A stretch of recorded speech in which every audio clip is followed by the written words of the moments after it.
दोस्तों नमस्ते। बच्चे भगाने वाले टोली महाराष्ट्र में आई है और इस टोली के लोगों को कई जगह मारा जा रहा है। मतलब ये अफवाह है और अफवाह के चलते कई लोग मार खा रहे हैं। पालघर में भी ऐसे हुआ था। देर रात साधुओं का एक झुंड जा रहा था। साधुओं की कुछ लोग जा रहे थे, झुंड नहीं बोलना चाहिए उसे, कुछ साधु जा रहे थे, उनको गाड़ी से निकाल कर मारा गया।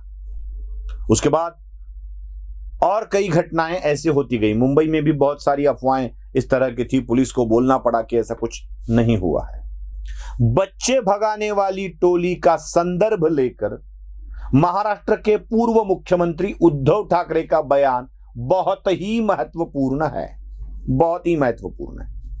उद्धव ठाकरे अपने बयान में कहते हैं कि अब तक बच्चे भगाने वाली टोली तो समझ आई थी, लेकिन अब बाप भगाने वाली टोली आई है।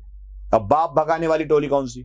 उद्धव ठाकरे के पिताश्री है बाला साहब ठाकरे, और बाला साहब ठाकरे का नाम एकनाथ शिंदे का गुट भी इस्तेमाल कर रहा है। वो कहता है कि हम सच्चे शिव सैनिक हैं, हम बाला साहब ठाकरे के विचारों पर ही चल रहे हैं। अब उद्धव ठाकरे को लगता है कि ये मेरे बाप की पार्टी है, मेरे बाप की है, इसलिए मेरी होनी चाहिए, आप मेरा बाप भगा के ले जा रहे हैं। चलो ठीक है भाई, अपने बाप, उनके बाप की पार्टी है, उनके बाप ने इसकी स्थापना की थी, तो ठीक समझ सकते हैं उनका दुख, उनका दर्द, और वो व्यक्त हो भी रहे। अगर आपको सहानुभूति बटोरनी है तो ये चीजें करनी ही होंगी जो उद्धव ठाकरे आजकल करते नजर आ रहे हैं। लेकिन आजकल बाप को बदनाम करने वाली टोली भी एक्टिव हो गई है क्या, ये मेरे समझ में नहीं आ रहा। मैं इसलिए बात कर रहा हूं, उसके पूर्व उद्धव ठाकरे का वो बयान बताता हूं आपको, जिस विषय पर मैं बात करने वाला हूं वो दोनों मिलाकर दिखाता हूं। बाप को भगाने वाली टोली, और एक बात उन्होंने मराठी में, दोनों बातें मराठी में कही है उन्होंने, और कहा है कि हम सड़ रहे थे अब तक इसमें भारतीय जनता पार्टी के साथ। वो दोनों देख लीजिए। आणि दुसऱ्या व्यासपीठावरती आल्यानंतर बघितलं, बाबा आमचे वडील आहेत ना जागेवर, कारण मुलं पळवणारी टोळी ऐकले, पण बाप पळवणारी औलाद सध्या महाराष्ट्रामध्ये फिरते। या सगळ्यांना पटलं असेल की 25 वर्ष आमच्या राजकीय आयुष्यातली ही युतीमध्ये सडली कुजली। याच पुन्हा बोलतोय मी, आणि तुम्हाला पटते की नाही पटते मला सांगा। देखा आपने? अब मुझे ये बात समझ में नहीं आ रही है कि अगर उद्धव ठाकरे सड़ रहे थे 25 साल 30 साल से भारतीय जनता पार्टी के साथ, न जाने कितने चुनाव शिवसेना और भारतीय जनता पार्टी ने इकट्ठा लड़े हैं। 95 में तो वो सत्ता में आए थे, उसके पूर्व ही उनकी युति थी।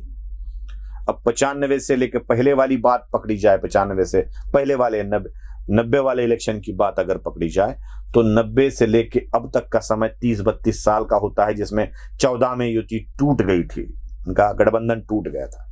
25 साल तो कम से कम वो सड़ रहे थे, ऐसा उद्धव ठाकरे का मानना है।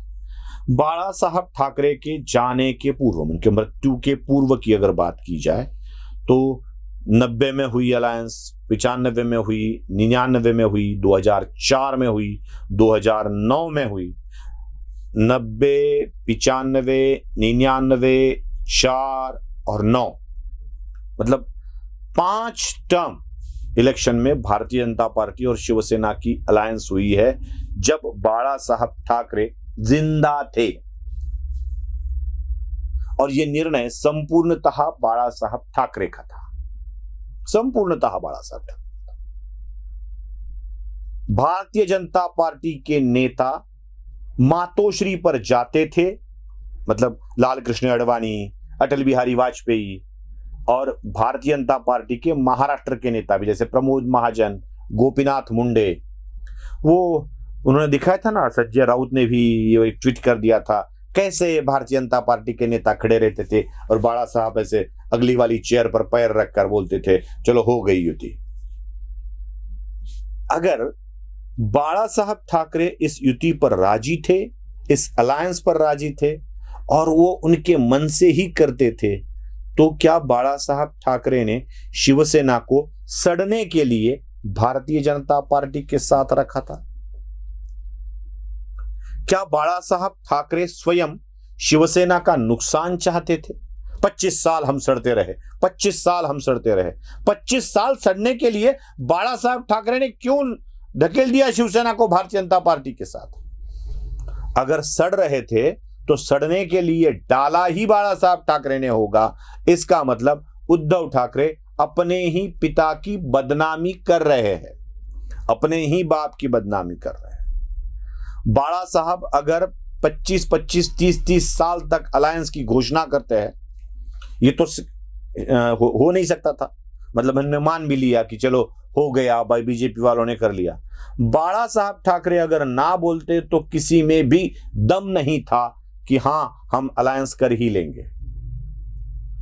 अगर बाळा साहब चाहते थे अलायंस हो कमलाबाई के साथ, तो बाळा साहब ही चाहते थे क्या शिवसेना सड़ती रहे?